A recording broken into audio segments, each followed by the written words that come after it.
Many years ago, the world was a much different place than it is today.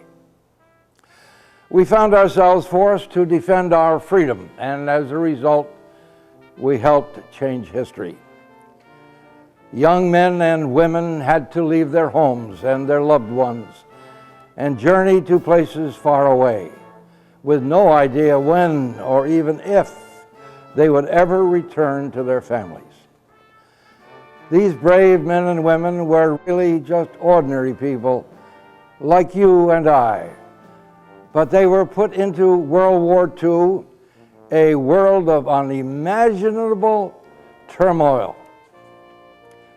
The events they experienced changed their lives, both when overseas and after they returned home to resume a normal or fairly normal way of life.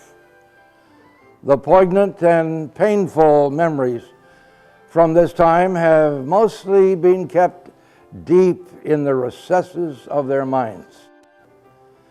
It is time to draw from those memories so that others may understand what needed to be done and what was accomplished during World War II.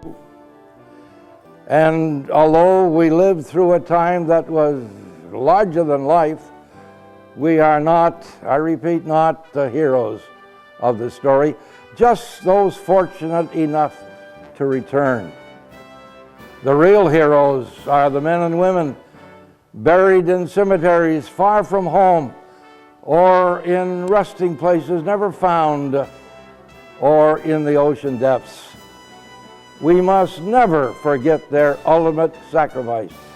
It truly is a time to remember.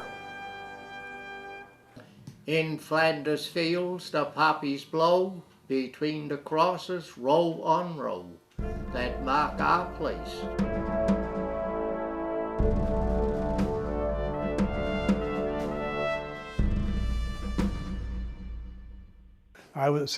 They told me at that time when I was over there, they said, you are 31 years old, you're married, you have 2 children, we're not putting you in the front lines, you're going to do other work. And they took us on board the boat, and at about 6 o'clock at night, and it was the old Aquitania. So we got down a place to stay, and I was way down below the engines, as far down as you could get. And it was nothing but the stinking hot oil. I was all right for 2 days and I got sick, and we was 9 days going across, and I never got out of the buck at all. The officer, he'd come in and look at me in the morning, shake his head and walk away. I was living in England when war was declared in 1939, and I wanted to join up, but my parents wouldn't give permission because I was only 17, so I had to wait till I was 18, which was in February of 1940, so then I did join up. We learnt to milk cows, bring them in and wash them and milk them and record it. And as they brought new cows into the herd, we would name them. And because being girls, we had fancy names, you know, like Andrea and names like that. I started out as a trainee pilot, and I hit a tree in California, so they sent me back to Canada, almost in chains. And then I went to Trenton, and I did my punishment there. I did a month's, you know, because it's a heinous offence to be flying low unauthorised. And it's even worse when you hit a bloody tree and then Uncle Sam's aircraft. Now, I was on several different farms during this time, and mostly they were quite nice to be on. We had a couple that the bailiff weren't very happy to have women doing men's jobs. So we had to take that with a smile.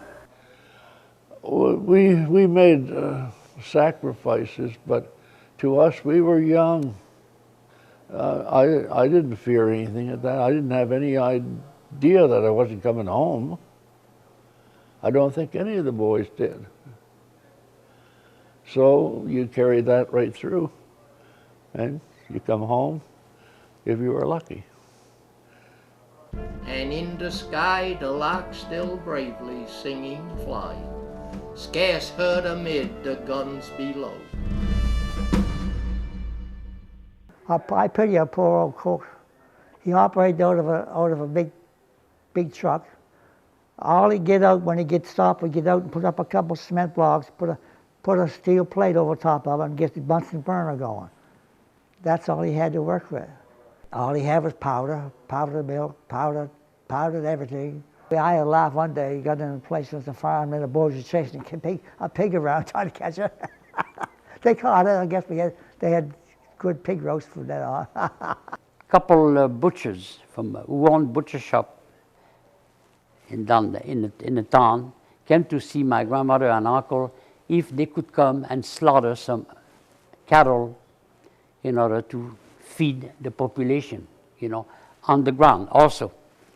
So who had the job to transport the meat with a horse and wagon, put some hay on the carcass next morning when they're cold, and go down, and I would deliver that under a church. And I would take different routes, every time. But pretty soon, the people start knowing me, how come he's passing every day? So the name Undertaker was given to me. Joined the Navy, which seemed to be what my father didn't exactly like to see me do. Him being a military veteran, a soldier of the First World War, who had been through the Battle of Vimy. And when I joined the Navy, I can always remember his remarks, well, you've done it, you're in the Navy now, I can only give you one bit of advice.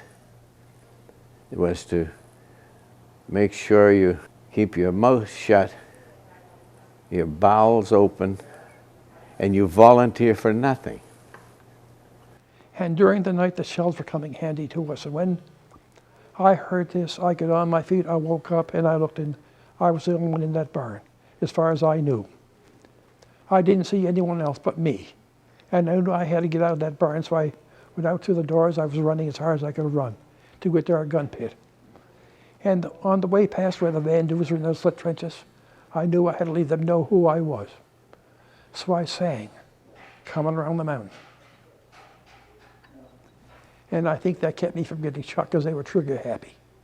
And I remember one time this old major we had, and he came down and he wanted to know, and he had the ones that usually have their cane under their arm, and he kept poking me with his cane to find out what was going on. And I said, I haven't time, I'm too busy, I forgot it was the major. And the lieutenant that would stand beside me said, you're for it now, Valentine. But he never said any more to me.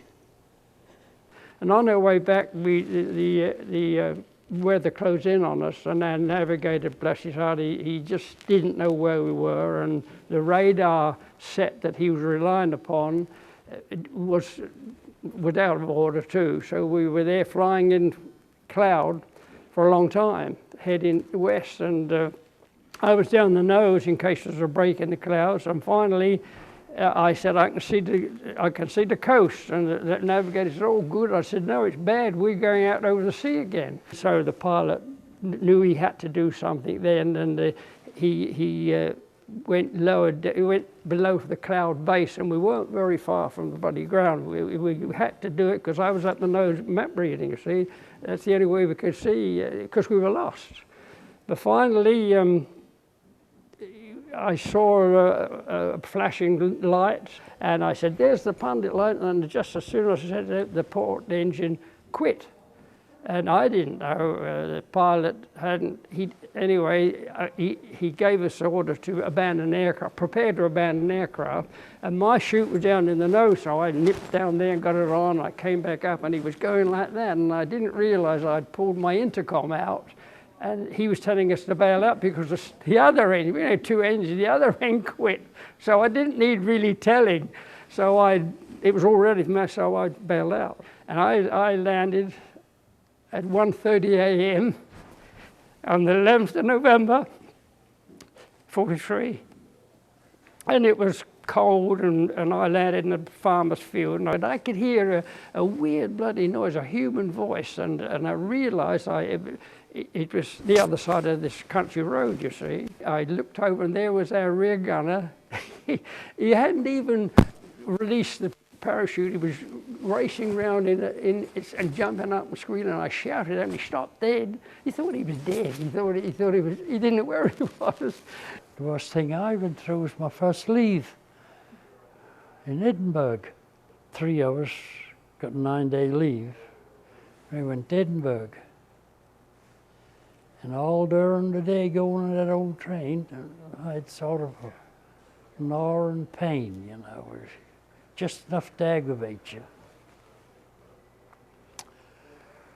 Well, we got in Edinburgh, I guess, around 7 o'clock, train station. Said we should have something to eat, and then when Paul spoke up, he said we should have a beer first. So each of us had a glass of draft. Mine wouldn't stay down, it come right back up on me. I thought, that's funny. So I got a double shot of whiskey. That stayed down, then we went and had something to eat. And the next morning, 4 o'clock, I was doubled up with pain. Holy. And the fellow slept alongside him. He said, I'll go get the lady that's looking after this place for nights. And she came out and called the ambulance. Took me to the hospital. At 6 o'clock, I was operated on busted appendix. 51 days in the hospital. We had a fellow named Screwy Louie. But he was a good guy to me. That same guy, for I don't know what reason, I was only 130-some pounds. I guess he thought I was a little boy, that's all. He gave me a bottle of whiskey one time. He was quite well-to-do. And he used to get boots sent over to him. And he gave me a bottle of whiskey. And that bottle of whiskey, I took it under and put it under sandbags in this vehicle, in case I did hit a mine, maybe I could save my legs. And every once in a while, when I get really, really down, I take a shot of this whiskey. It was the best bottle of whiskey I ever had in my life, I'll tell you, mister. And I didn't give any away neither. There was a Commodore was the commanding officer of the training base, and he was going to give us our final examination. And he got in his boat and came towards the ship, which was anchored. And he made a salute. And the first lieutenant saluted back to him. And when the Commodore lifted his hat, he grabbed a hold of the rim of his hat, he threw it on the deck. And he said, "That's a grenade." Without even thinking, the first lieutenant kicked the hat over the side. The Commodore said, "You passed your course." He said, "If you had picked up that hat and give it back to me, you would have failed." We are the dead. Short days ago, we lived, felt on, saw sunset glow, loved and were loved, and now we lie in Flanders fields. August the 14th was a beautiful, beautiful, beautiful day, not a cloud in the sky. We were getting ready, you know what you do, you oil your guns and check your equipment and all that kind of stuff. First thing I looked up, there's some planes coming. Halifaxes and Lancasters. They look like toys coming though. They're only 1,000 feet. First thing, the third one bomb went off. Every third one let the bombs go. Everything we had the Allied logo was on top of the truck, on both sides, and on the hood. Our uniforms are brown, sort of khaki color, and theirs were gray. I could see the pilots and the co-pilot in the plane. One guy had a little mustache. I could make that out. That's how close they were. They started pounding us. When it was all over, we lost only, you know how many? 400 killed and wounded by our own planes. My uncle and 2 other fellows went to rescue. They rescued 2 U.S. Air Force men, 18 years old. They were 18 years old. They were the gunners. The pilot dead, and the rest of the crew was dead. so they got burial. The German got wind of it. And one night the German came and they didn't knock at the doors. The Gestapo came in, knocked the doors, and shot them on the side. We buried them with all the honors when they, after we got liberated. They got all the honors. They're still buried there. Had I been a little wiser, rather than just an 18-year-old or 19-year-old, I perhaps would never have volunteered for that type of service, because being in the Navy and witnessing troops that were supposed to be on the shore who never made the shore, had drowned before they reached the beaches, and being in a position where you're also in a mine area and not able to neglect your particular duties to make any effort to recover bodies at the time, but to get troops ashore, get them off your landing craft and get them ashore as quickly as possible. And while at the same time you know you're being shot at, but you're just fortunate not to have been among those that hadn't survived. And you wonder why for years later, how come I survived? Yeah. Why am I alive and so many hadn't survived? Well, I don't think about it all the time, but it don't bother me. But there's one time we come across lifeboat with about 25 or 30 passengers in it. And we got them all out except one fella, and they couldn't get out, and we were stopped. So the skipper said, well, I let him go. He was alive, so I let him go. And one thing I recall, it still stays in my mind, is seeing merchant mariners in the water, afloat, screaming for help, hanging on to any piece of wood they could get. And that still comes to my mind, I think about it. The day after D-Day, June the 6th, 1944, there was a soldier walking near the beachhead. He noticed paper in the sand. He took the paper from the sand. It was a letter addressed to a soldier, nobody he knew. He wondered how he'd get that letter to someone who deserved having it. So he took the letter from the envelope, and the first 4 words they read were, I love you, Daddy. It was from a child back home who wrote that letter to her father. And when he went across that beach that day, he took that letter with him. But he didn't get across the beach all the way, or he wouldn't have lost that precious letter.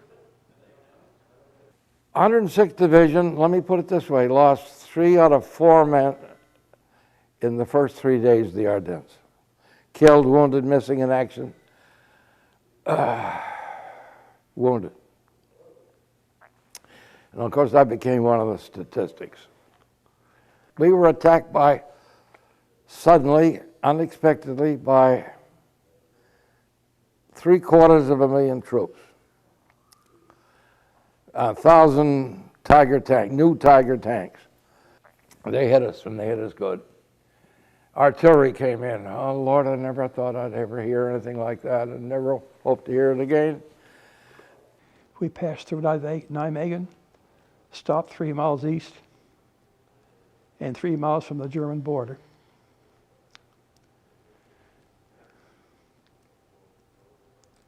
We dug our gun in and put up the camouflage nets, and we waited for further orders. An officer came along, he said, the offensive is over for this year. He said, make a home for yourself for the winter. The first day there, a little black and white dog came to us.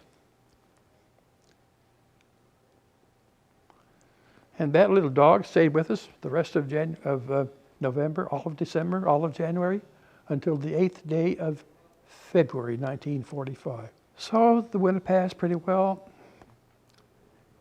The 8th day of February 1945 arrived. We knew something big was soon going to happen. So in the regiment, we had 160 tons of shells to fire at one German town. And when 2 o'clock in the morning arrived, when they came to fire, over 1,000 guns fired at the same time. When morning arrived, our shells were all gone, and so was Lucky, our dog. We did see Lucky again after we fired our first shell. She was gone. I was outside my slit trench. At the time, cleaning up some fresh meat that they had started sending up to us in the front lines. And there was maggots in it. I was trying to clean the maggots out because I couldn't see that they did any harm. And bang, I got hit. I hit on the knee. But my leg had to be amputated afterwards. Take up our quarrel with the foe. To you from failing hands we throw the torch. Be yours to hold it high.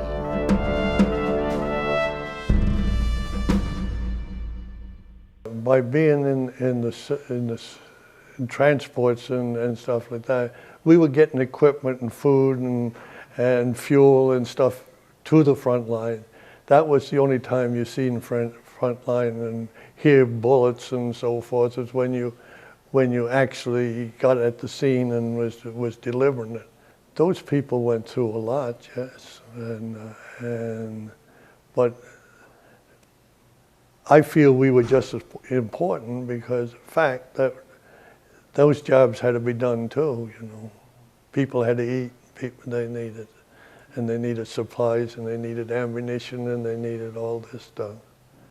Pilot gave the order to bail out, and we all got out except him. The aircraft hit the ground before I did, and I went to the wreckage to make sure the pilot got out, and it was all on fire, and I could get close enough to look in to the wreckage, and there was no body, so I figured he got out, but I learned later that he was found near the aircraft. His body was. We weren't supposed to go to the aircraft because the Germans zeroed in there immediately, but it was in the woods, and I wanted to make sure the pilot had got out. On each landing craft, there were those that had volunteered to take a line ashore to assist the infantry people getting ashore, because many didn't make it. And there was the chap from our landing craft was a Ross Bingley from Cornwall, Ontario. He took that rope ashore and was standing on the beach holding it firm so the others could use it as a guide to get into the beach. And you know, he was standing up and others were crawling up the beach. I would say there's a lot, and my wife included, a lot of English civilians that are really just as much heroes as anybody, because can you imagine coming out of your apartment down to a shelter in the middle of the street due to the bombing, and coming back and there's nothing left? They went through that time for months and months and months. I do remember one particular night when they set fire to London. They dropped the fire bombs first, and then the heavy bombs were dropped afterwards, and just about, not all of London, but mostly would be the south and southeast of London was on fire. And my brother at the time was a taxi driver. He owned his taxi, he was a driver, and he asked me if I'd like to go up. And we went up and volunteered to help get people out of houses, and that was fairly gruesome, but we did it. And it was funny, we We were never resentful. I can never remember being resentful of what was happening to us. I don't know why. So they're just as much heroes as, I don't think we're a hero, no, we did the job, and we were young. If ye break faith with us who die, we shall not sleep, though poppies grow in Flanders fields.